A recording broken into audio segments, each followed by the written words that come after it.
ദാമോട്ടാ, ദാമോട്ടാ, ഞാൻ ദുബായിലേക്ക് പോവുകയാണ്. അതെയോ? അതുകൊണ്ട് ദാമോട്ടന്റെ അനുഗ്രഹം വേണം. എപ്പോഴാ യാത്ര? അടുത്ത ബുധനാഴ്ച. പിന്നെ നമ്മുടെ കുഞ്ഞിക്കണ്ണനോടും അബ്ദുക്കയോടും ഒന്ന് പറഞ്ഞേക്കണേ. ഒരു നല്ല കാര്യത്തിനല്ലേ, എല്ലാവരും അനുഗ്രഹം വേണം. പോയി നന്നായി വാ.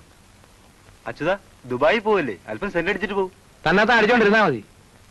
അമ്മാവാ, ഒന്ന് അനുഗ്രഹിച്ചേക്കണേ. നന്നായി വാ മോനെ. അപ്പൊ എല്ലാരോടും അടുത്ത ബുധനാഴ്ച. തോമാച്ചോ,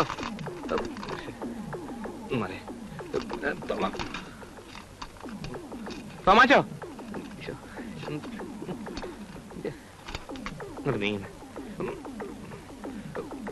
തോമാച്ചോ ഒന്ന് നിന്നേ, ഒരു അത്യാവശ്യ കാര്യം പറയാനുണ്ട്. തോമാച്ചോ. വരുന്നോ? അടുത്ത ബുധനാഴ്ച ഞാൻ ദുബായിക്ക് പോവാ. അതിന് ഞാനെന്തോ വേണം? അല്ല, എന്നെ ഒന്ന് അനുഗ്രഹിക്കണം. ഇറങ്ങി പോണോ പുറത്ത്? കച്ചവടത്തിന്റെ തിരക്കില അവന്റെ ഒരു ദുബായ്. പോണോ? എളവന് അസൂയ.